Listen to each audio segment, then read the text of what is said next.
Most of the world's leading statesmen at one time or another have come to the United Nations in New York City to speak on important matters of world concern. And thus it was that the United Nations played host recently to His Excellency President Ziaur Rahman of the People's Republic of Bangladesh. President Ziaur was greeted upon his arrival by the UN Secretary General Kurt Waldheim. After conferring privately with Waldheim and with the current President of the General Assembly, Salim A. Salim of the Republic of Tanzania, President Ziaur was escorted to the United Nations main hall, where the General Assembly had been called to order specifically to hear the Bangladesh leader. Assembly President Salim formally welcomed President Ziaur.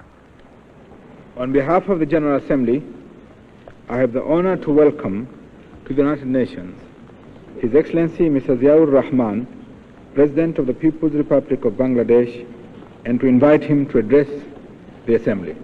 In a hard-hitting speech, President Ziaur said that recent years have seen very little progress towards narrowing down the differences between the rich and the poor.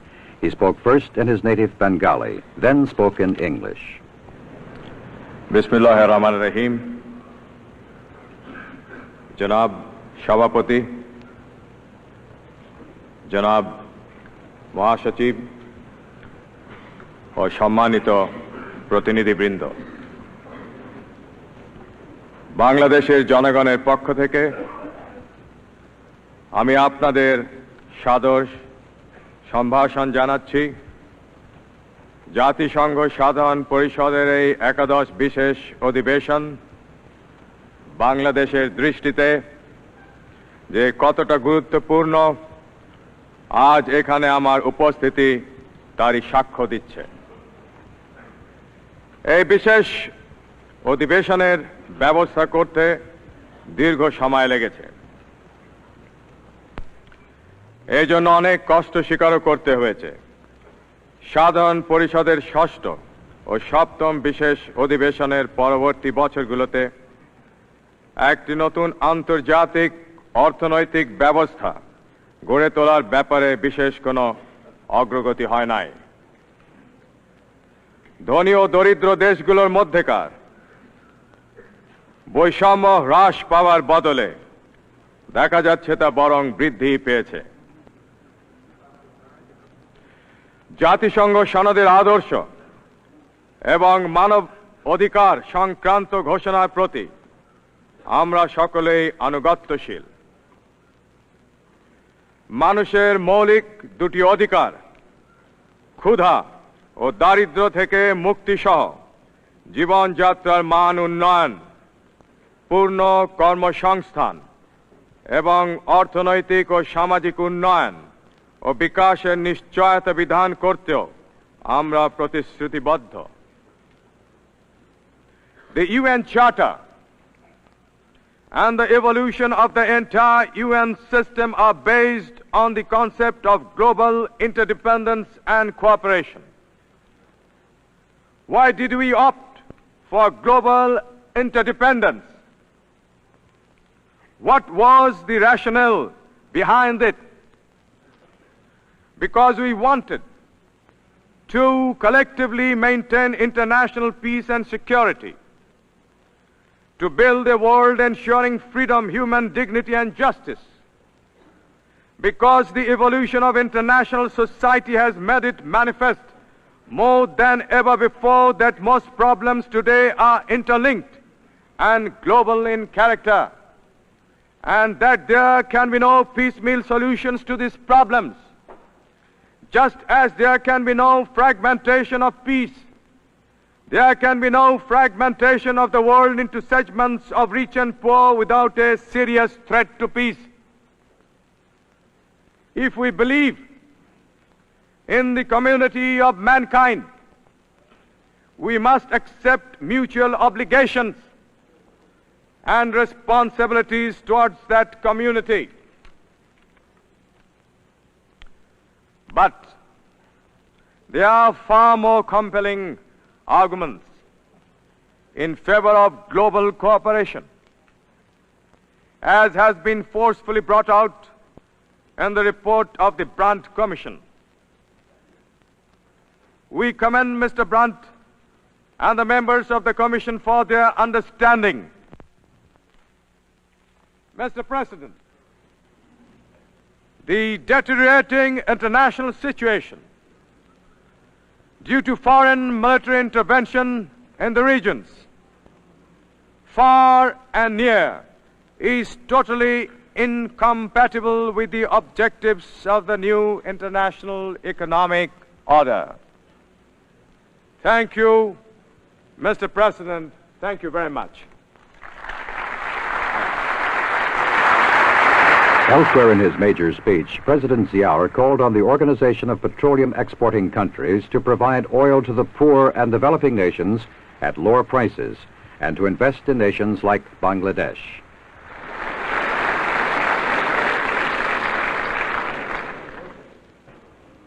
Following his address, President Ziaur proceeded to the West Foyer of the United Nations building, there to greet and chat with the heads of delegations to the UN. President Ziaur later was the honored guest at a luncheon hosted by Secretary General Waldheim.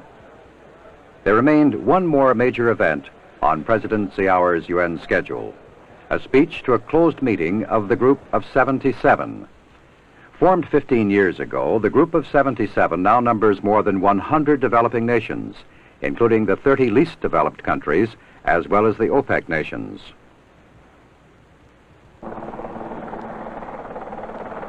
From the UN and New York, President Ziaur continued on his 4-day visit to the United States by traveling to Washington for an important meeting with President Carter at the White House. President Ziaur flew from New York to Andrews Air Force Base outside of Washington, then boarded this helicopter to fly from the airport to the Washington Monument Grounds not far from the White House. The United States has been a staunch supporter of Bangladesh since it won its independence in 1971. And President Carter made it a point to take time off from a busy campaign schedule to meet with President Ziaur. The Bangladesh leader was greeted by Secretary of State Edmund Muskie as the helicopter arrived near the White House. From there, he was whisked to the Oval Office for a private meeting with President Carter. High on the agenda of the talks between the two presidents was U.S. aid to Bangladesh, aid which totaled some $84 million last year. Bangladesh has received commitments of $1.5 billion in aid this year. High among the aims of Bangladesh under its dynamic 43-year-old president is doubling of its agricultural output. Our land has the capacity, but it is badly organized, President Ziaur told newsmen in Washington. Bangladesh, with 80 million people crowded into a small area, is embarking on a new 5-year plan with emphasis on agriculture. During the meeting in the Oval Office, President Carter expressed his admiration for economic and political progress in Bangladesh under President Ziaur, while Ziaur thanked Mr. Carter for U.S. economic cooperation with his nation.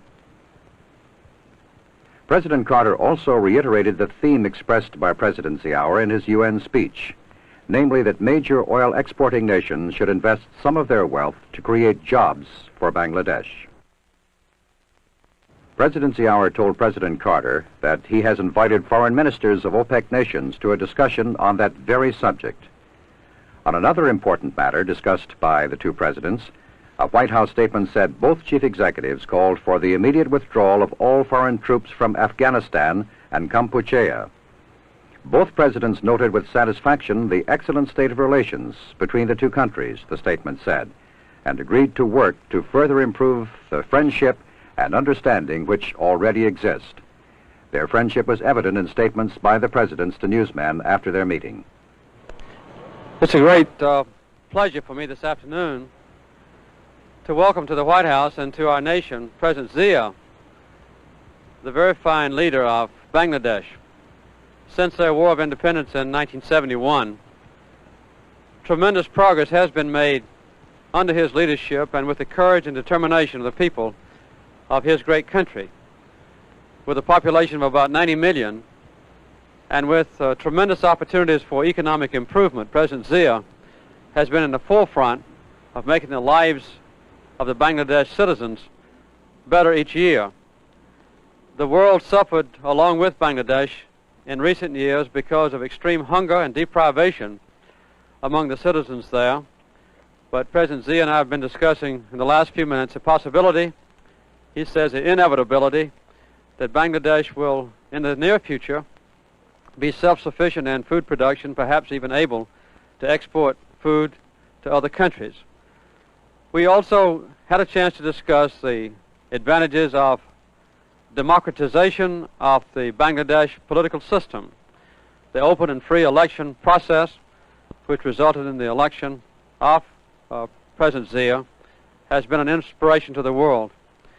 Also, we have been very grateful at the leadership that President Zia has played personally, not only among the Muslim nation and the community there, but indeed throughout the entire world community. As a member of the United Nations Security Council, Bangladesh played a very important and statesmanlike role during the difficult months just past. We are deeply grateful that President Zia has come here.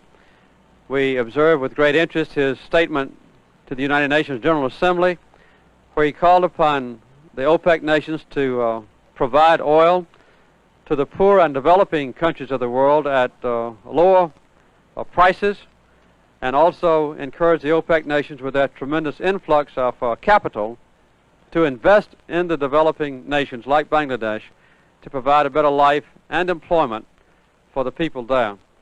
President Zia, we are delighted to have you with us. It's an honor for our country to have you here, and we share with you the basic principles in a completely compatible way as we face the future together, and I'm very honored that you would come here to pay me this visit.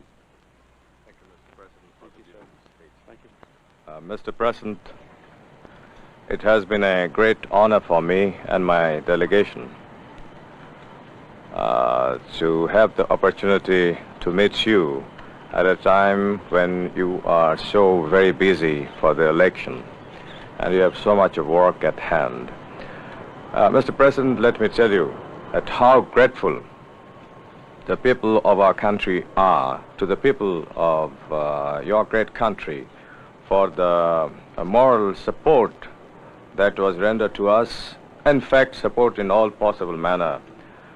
Those were rendered to us during our War of Independence in 1971, and the massive economic aid that we received from you, from your great country.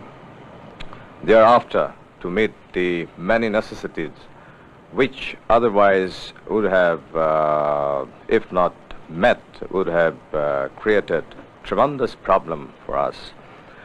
We are very grateful indeed, Mr. President, for your special interest for the development, the economic development in Bangladesh, for which during your period we have received fullest support, and especially in the food sector, the support that you have given us. I can assure you that our people are grateful to the American people and to you, Mr. President.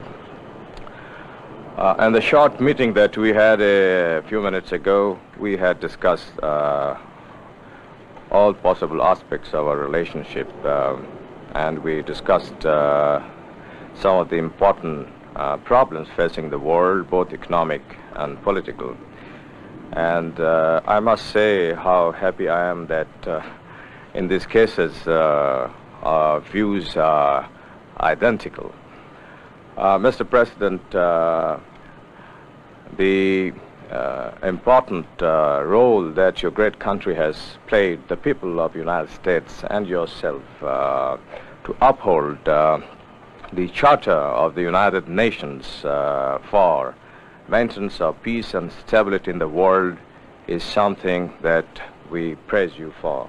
And especially your value that you attach to the question of human rights and human dignity is something that we, all of us, the whole world could be proud of.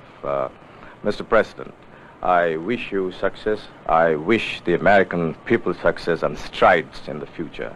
Thank you very much. Thank you, Mr. President. It's been an honor to be with you. Thank